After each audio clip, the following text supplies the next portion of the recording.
Still reviewing President Muhammadu Buhari's administration, especially looking at the policies initiated in the year 2022. And Dr. Dayo Kayode, political technocrat, is still right here with us. Now, we were talking about the economy just before the break, and you were assessing some of the policies that was initiated by this administration. Now, when you're talking of that food thing, we're on that food school feeding program. School feeding program. Now, tell me, when you are feeding, in fact, how many of the children were even fed? And how regular was it? How regular? Why the children were on? And even when they were on the meal as well. Wait now, why the children were on holidays? They said they were feeding them. They said with they were so taking much home. money. With so much money. Which house? The quality of the meal as well. What's the quality of the meal? Do you get? Look at this Empower. We're all aware the fraud in Empower right from 3 years ago. Right from, don't let me mention names that were involved. So these are issues.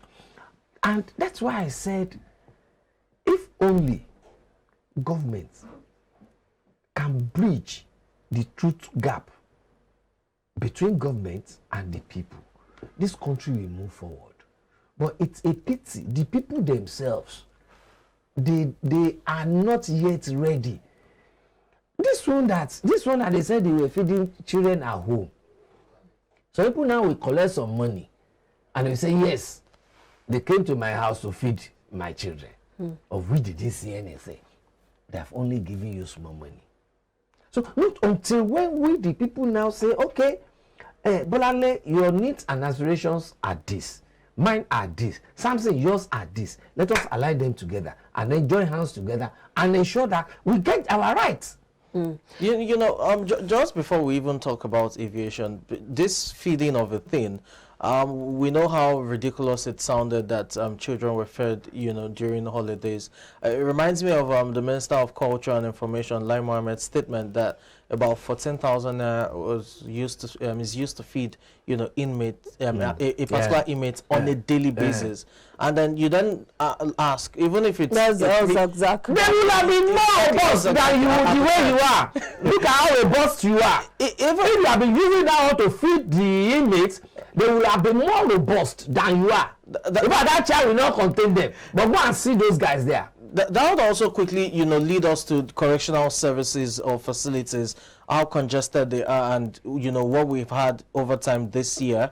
How well do you think the administration has fared in terms of decongesting these facilities, and more importantly, trying to, you know, see how the process can be expedited in terms of those who have been caught? You see, when you're looking at that decongestion of correctional facilities, the judiciary also has a role to play, because along the line you will see people that are not even supposed to spend an hour in the police station being taken to correctional facilities.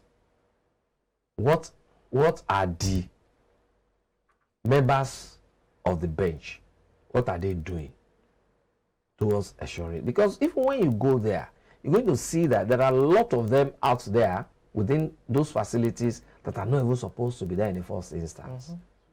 But because of lackadaisical attitude of some people, because some people are sitting down somewhere without doing what they are supposed to do. Again, the minister in charge, I will not blame him more. You know why? Because after the retreat that I know they might have been taught what should be happening in their ministry. You remember what he said? When he came out from that retreat, he said, I'm not yet aware of whatever is happening in my ministry. You can go ahead and mention his name. Should you remember now? That is not aware of what is happening in his ministry. So sometimes when some of these people are not performing, I wouldn't blame them. I will rather blame the National Assembly. Because the National Assembly is supposed to have an oversight function on them.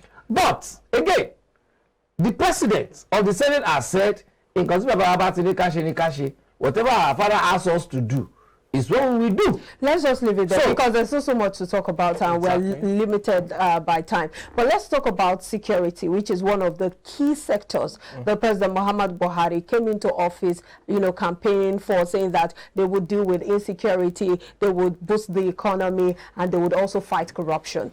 Security now, we know that yes, when it comes to suicide bombings, that has reduced to a very, very minimal extent. But when it comes to all of this banditry, a place in Enugu, I can't remember the name of that area now, it was said that during the Unitide, about 1,000 people, lost their lives to invasion by marauders and headsmen because they invaded their communities. And it was a sad festive season for that community. And so we still have skirmishes, we have pockets of banditry, kidnappings, abductions here and there. But how would you rate their performance in the area of securing lives and property of Nigerians? Yes, like you said, until recently we've been having a lot of bombings here and there, which I wouldn't say has reduced, but tactics being changed. Yeah, are we still having suicide bombers? Tactics being changed. Who are the people that are causing mayhem here and there? Like the one that you just mentioned that happened in Enugu now. They might not have used bomb. They might have used some other weapons. We still have them. Before I can adjudge President Buhari on this thing, before I can give him a high mark, I want him to bring all those people to book. They are sponsors. A particular country gave this government names. What have you done? Of recent, Central Bank governor was being challenged. Has been financing terrorism. Then, what have you done? Even the president talked at several occasions that he has the names of the sponsors of financiers. So what have you done? Terrorists. I want to see you prosecuting them. Let us see you. Not de-radicalizing them. Not de-radicalizing them. I don't want to twist my tongue. And talking about... Do you understand? The thing is, the more you de-radicalize them, the more you de-radicalize them and bring them back to society, the more you'll be having all these things happening. Even the so-called de-radicalization... It's just like you telling me now. You cannot tell me not to talk the way I'm talking. Because it is in my DNA. Do you understand? It's my nature. You cannot stop me from exhibiting my nature. So it's their nature. How do you want to stop them from exhibiting their nature? It is only when you decide to now put an encumbrance to it. And what are those encumbrances? 1, you apprehend them. 2, you prosecute them. 3, if adjudged an accomplice, you punish them accordingly. We know that you are working. Apart from that, the Kuje prison. Look at the Kuje issue. Yep. After that, their leader was not being given a chief status in another state in this country, and we have security operatives attending that Obani, and we also have almost 300 supporters of that bandit were on Okada to the place, and nothing happened. And then you are telling me you have tried insecurity? No. Okay, let's look at the aviation sector. I mean, the Nigerian for the aviation sector this year, there are quite a handful of touching stories. Foreign airlines, threatening to pull out. In fact, Emirates at some point suspended their, flights and all their services basically twice in the year. There were talks of over $400 million being owed. Later reports emerged that federal government paid Nigerians are even giving visa and all of that. We know how that thing, those things panned out. Even Nigerians were denied visa in Dubai and the rest of them. Even our aviation, our local flights were operating below capacity. Due to Jet A1 and all of that. There was a time they even wanted to close up. Exactly. Although we had two of them already shut down. All of them, and they wanted to shut down. Yeah, they we also had a new player, you know, in the game on board for the local airlines. So the aviation sector as a whole, from the owing of the foreign airlines to the shutting down, visa problems, Jet A1, down to the new player, then Nigerian Air, which I mean is in court. What do you make of the aviation sector in 2022? Yeah, because of the new entrance into the local scene. Yep. I would say it's mixed feelings. Mixed feelings. But when we are looking at the larger problem, I would say that one is just minimal to that one. Because along the line, you find out that there was even a surge in the price. Yes. To the extent that people cannot travel on, through air again. Yeah. Why? Because Jet A1 was not available. Even when it's available, it became so exorbitant because of dollarization. Because of dollarization, those things are being imported. We are not producing them here, despite our 4 refineries and all the money being allocated to turnaround maintenance. Where are those money? So these are all issues. Why should you be owing? Why should you be owing a foreign airline? Don't you have an agreement on how those people should be taking away their money? Because any businessman is out to make profits. All right, in 30 seconds, solution to the aviation sector as we wrap up the review of the Buhari'S administration. There is nothing other than to make a refinery to be working. Because the moment all those airlines, they have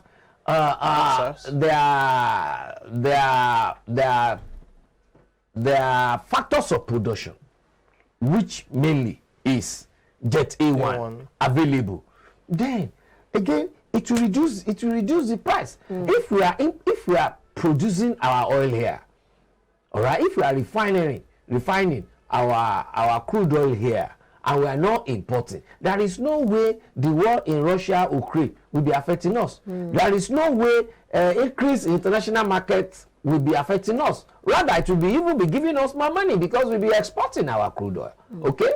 Then everybody will be able to move around, ease of doing business. Then that means the fuel we are buying for 180 now, you can easily buy for 50 naira. Making us to now have maybe extra 130 naira in the pocket. That one now multiplied by 50. You know what that means?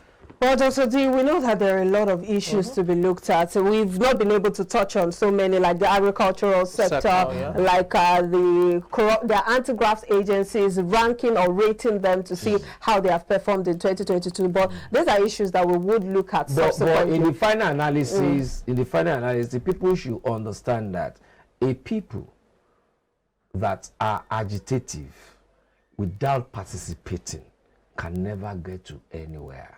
Indeed. Yes, I'm not saying we should not be agitative, but then we should also be participating to know what is happening in our land. To that extent, I will advise Nigerians, 2023 is coming. Let us go out there with our PVC and vote.